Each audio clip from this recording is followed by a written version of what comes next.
ready to go in 2026. It's green. Indy NXT by Firestone. Taylor gets the early jump. Johnson jumps in behind him, trying to draft him at the end of this airport, and will look to go wide into turn one, and Johnson sweeps around for the lead. That was a really strong move on the clean part of the track. Nikita Johnson, welcome to Indy NXT.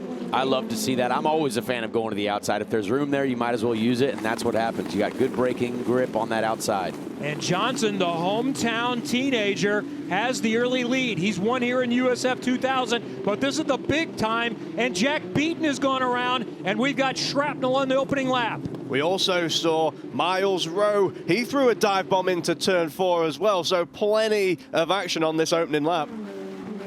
Kaharchik, the rookie, has jumped up from 5th to 3rd. Great start for him back there in that orange and white car, right there, number 71. The grid has definitely made a few adjustments already. People are taking advantage of it. And we go caution. Here is a quick look.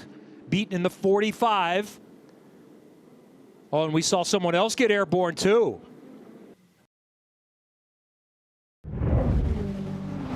Not only do we have contact in the opening lap, but there are other issues. Georgia, tell us more. Well, there were 2 cars on pit lane before the race even started. That was Jordan Missig, and he needed a new steering wheel, had an electrical issue there, and they had to change it out. And then there was Niels Colin also on pit lane. Jordan Missig made it out on time, by the way. Niels Colin did not. He did not have a working radio. They had to swap that out, but per IndyCar, he could not make it out without communication, which we know is so important here at Indy NXT.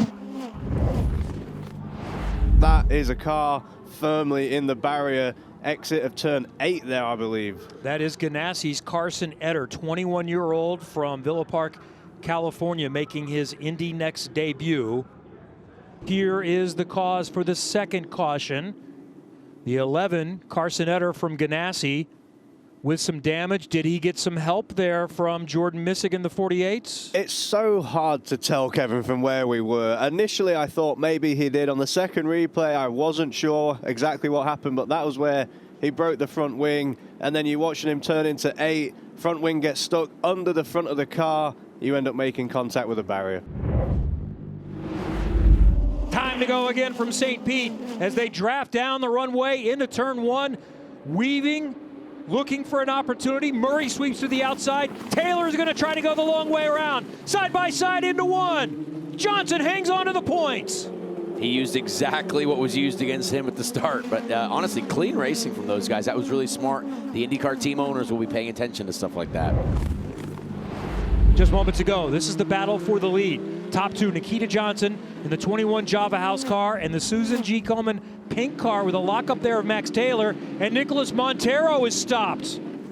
That inside wall, the most grip in that corner is as close as you can get to that wall, and it's easy to get in just slightly early. There it is, clip of the inside wall, and then that'll send you straight into the outside wall, which is just a brutal impact.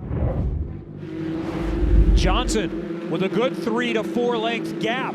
Taylor might be under pressure from Kaharchik. Then Murray and Hughes from Andretti.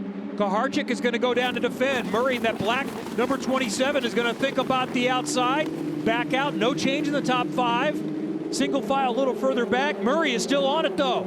Let's see if he challenges going down into turn 4. Kevin, what he did there was actually a little dangerous. He kept trying to force the issue all the way into 2, and that's Miles Rowe throwing it up. No, he didn't. But man, that intent by Miles Rowe there just lets Lockie Hughes know he is here. He is not going away. Oh, and that's James Rowe into the bio. Full course yellow. And it's another Ganassi car, and it's both Ganassi cars. Difficult section here to go side by side. Uh-oh. Teammate contact. Oh.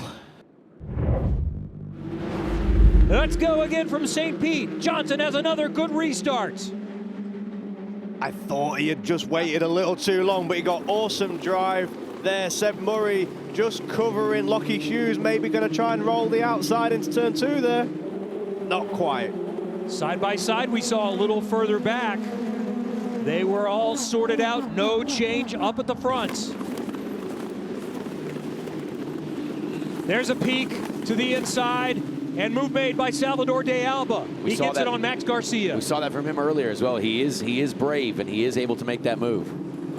So because of the 4 cautions so far, we've gone from looking at laps to looking at time. Let's see what's going on with Jack Beaton and Max Garcia. That's Garcia in the white car making contact, Beaton on the inside. In the dark blue, number 45, and Beaton gets the better of that tussle. So Max Taylor just turned the fastest lap of the race. Does he have anything for Nikita Johnson?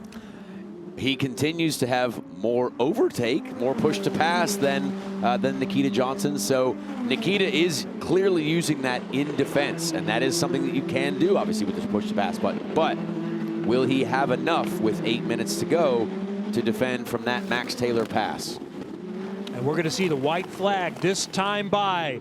Nikita Johnson continues to grow the gap. It's up to about a second with 1.8 miles remaining. Flag is out. It's a hometown win for Nikita Johnson, and Cape Motorsports, powered by ECR, wins the 2026 Indy NXT opener.